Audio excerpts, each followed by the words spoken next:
You said a while ago that you approved the construction of KUBOLs with certain restrictions. Tama po ba? Yes, Mr. Chair, Your Honor. May I know if Mr. PDL Ampatuan has a KUBOL there? Yes, Your Honor, I know. Matapos sirain ni General Bantag ang kubol ng drug lord sa Bilibid na mala hotel, ay tila ibinalik pala ito ni General Catapang sa kanyang pamumuno. Aminado din si Catapang na may kubol din si Ampatuan sa loob. Tila bumabalik na nga ba ang sarap ng buhay noon, gaya ng isiniwalat ni Herbert Colangco, pero mas masarap yata ngayon dahil binulgar din ni Representative Dan Fernandez ang mga request ng PDL sa Bilibid. Isang set ng billiard table, 2 set ng video key, isang set ng mahjong table, isang unit ng speaker, at ang lahat ng ito ay nakapirma si Superintendent Angie Bautista at ayon pa kay General Bantag. Ngayon, nakikita nyo anong ginagawa sa Bucor? E di ginagago na niya ang Bucor sa pamamagitan ng paglagay ng mga taong suspendedo noon ng mga ombudsman, etc. At itong isang inspector retired na Bautista. May report din na umabot sa aking opisina na during the previous administration, marami pong inilipat na mga PDL sa iba't ibang lugar kung saan merong branch ang ating Bureau of Corrections. Tama po ba, General Catapang? Yes, Mr. Chair, Your Honor.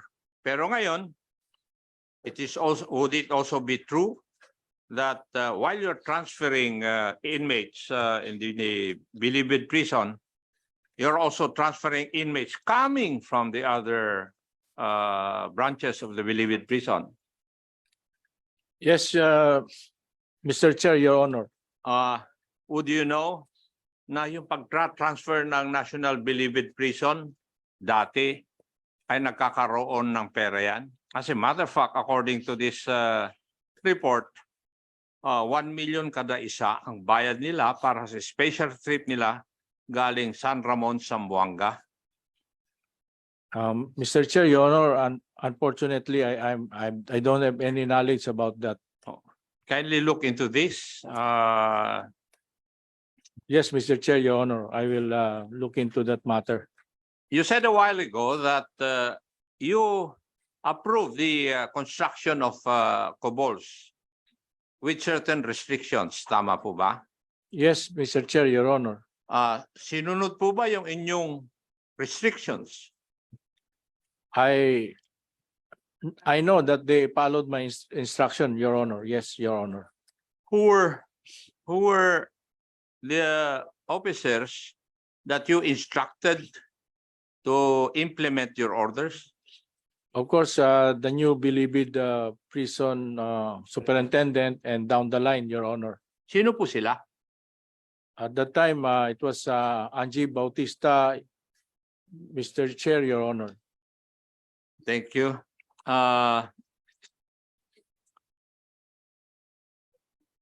May I know if Mr. PDL Ampatuan has a KUBOL there?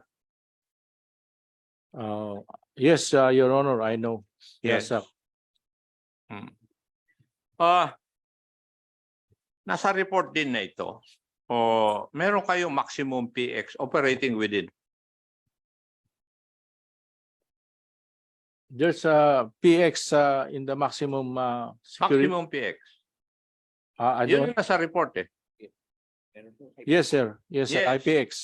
Is this authorized by the authorities of the Bureau of Correction? Yes, Your Honor. I authorized this IPX system. And who is operating it? I leave it to the management of the PDL because formerly it was the wardens or the superintendents who were running it. But when I took over, I saw the corruption that is happening now at that time. That's why I talked to the PDL told them that you can run your IPX, but under the close supervision of the management, and make sure that there's no overpricing and there's no contraband, and you follow all the regulation, and that it has to be checked thoroughly by our guards. And then I introduced also the K9 so that the dogs will be there to really assume that there are no contrabands and drugs being put inside the maximum compound. Mr. Chair, Your Honor.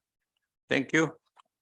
Are you aware of the Bayad Tapon, Bayad Iwan? Unfortunately, Mr. Chair, I'm not aware of Your Honor. This is a culture. Ang ibig lang pong sabihin ay kapag ayaw ng isang PDL na may tapon sa kolonya o kaya sa Building 14, magbabayad siya sa superintendent through overseer office ng minimum of 5,000 pesos depende sa status ng PDL. Pero mas mahal ang bayad na isang Chinese drug lord kung may ipatapon siya na Filipino PDL na nang-istapa sa kanya sa droga. It's a minimum of 2,000 pesos, 200,000 pesos pataas. I'm not aware, Mr. Chair, Your Honor. Pakitignan mo kung nangyayari pa rin ito. Yes, Your Honor, I will comply, Your Honor. Can wedding inside the Bilibid prison be allowed? Can I again be The conduct of a wedding inside the National Bilibid prison, is it allowed? Yes, Your Honor, as part of their reformation purpose, for purposes of reformation, Mr. Chair, Your Honor. Could you please present to me part of your manual or any rule regulation that would allow this?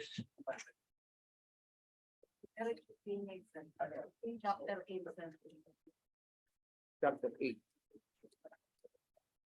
We have a manual here, talks about the marriage of inmates. It's written in chapter 8. We're just locating the page, Mr. Chair, Your Honor. Yes, and what would be the provision of that manual? Under chapter 8, section 1, it talks about how request for marriage. It tells here that the inmate or detainee who wants to get married shall submit a written request, therefore with the superintendent.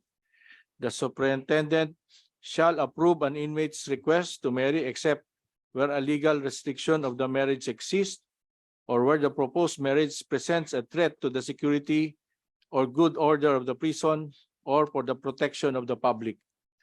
Who are eligible to marry, section 2. The request of an inmate or detainee to marry shall be approved provided the inmate or detainee is legally eligible to marry and is mentally competent, and the intended spouse is verified in writing an intention to marry the inmate or detainee. And then section 3, marriage expenses. All expenses of the marriage, that is marriage license, shall be paid by the inmate or detainee, the intended spouse, the family of the inmate or detainee, or the other appropriate source approved by the superintendent. The superintendent shall not use bureau funds for an inmate marriage. Section 4, request to marry of a detainee.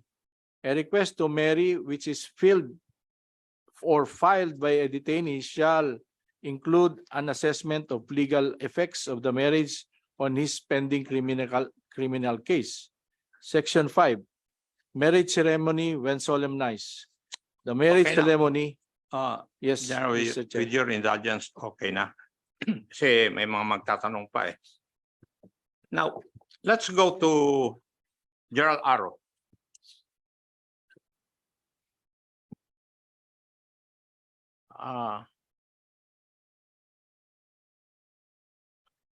You were assigned as superintendent in the Leyte Regional Prison. Yes, sir. Yes. You have a PDL named Edgar Alvarez there. Would you remember that? Yes, sir. What happened to him? As far as I remember, there was an operation there, sir. Sa loob, Yes, sir. sa loob ng Leyte Regional Prison? Yes, sir. Yung PNP, sir, during that time. Kaya nga. Opo. Did you know about it? Operation? Did you allow it? No, sir. Oh, bakit nakapag-operate? Sir, during that time, nung actual, sir, yung operation nila eh. Actual? Opo, yung, What do you mean actual? yung the day itself and the time itself, sir, doon lang nag-coordinate po sa akin. Oo. Doon lang sila, kumbaga, ano to? Coordination on the day itself. Yes, sir. And pumayag ka. Meron, sir, court order. Tinatanong ko nga, Opo. hindi ko naman tinatanong kung may court order. Oh, yes, sir. Opo. Ang tanong ko po, kung pumayag ka. Opo, sir. Oo, kasi ginawa naman ng pulis yung kanilang requirement that they should coordinate with the head of the facility, di ba? Yes, sir. So, kaya ang tanong ko, in-approve mo. Yes, sir. So, Egay Alvarez was killed in that operation. Yes, sir. Okay. There were also 2 Chinese drug lords doon sa Leyte Regional Prison, tama? Si Wong Menping and Chen Tisang. Yes, sir. Yeah. What is their status now? Sir, as far as I remember, during that time, sir, I initiated and recommended for their immediate transfer to other penal farms, sir, for security reason. For security reasons, sir. Okay. There's a report here that these drug lords were close friends of yours. Is that true? Sir, come again, sir. Sorry po. Meron pong report na itong mga drug lords na ito ay malapit po sa inyo. No, sir, it's not. It's not true, So sir. that's not true. Do you know a certain lady guard, Daisy Castillote? Yes, sir. Yes. What is her present status? She is now the current CIW superintendent. And she was working with you sa Leyte Bilibid Prison? During that time, sir, she's from Leyte, sir. Yes. Doon siya nag-aaral ng Bachelor of Laws. Yes, sir. Yeah. Okay. Naambus ka, General Aro, di ba? Yes, sir. While in transit going to Tacloban Airport. Yes, sir. When I was about to attend our change of command, sir, at the Sablayan. I was designated as the regional superintendent of Sablayan Prison and Penal Farm during that time, sir. Yeah. Apparently, you survived that dahil nandito ka, di ba? Opo. But 3 of your personnel were killed. Yes, sir. Ano kaya ang dahilan? Bakit inambush ka? Sir, I have initiated their immediate 7 PDLs, high risk and high profile PDLs, whose sentence are all drug-related cases and considered drug lord during that time. I have initiated and recommended their immediate transfer to other prison and penal farms, sir. Subject intelligence report submitted to the NBI. Nakalagay dito yung pangalan ng NBI director. Hindi ko na lang babanggitin. Kasi naka-forward sa akin. It's dated 20 May 2023. Please be informed that illegal drug activities inside maximum security compound of NBP is rampant. This has been happening since retired BJMP Captain Angelina Bautista was designated as MVP superintendent. On the outset of the latter's assumed position, Bautista installed female-dominated Bucor Commission officers and female rookie NCOs to take charge with the security and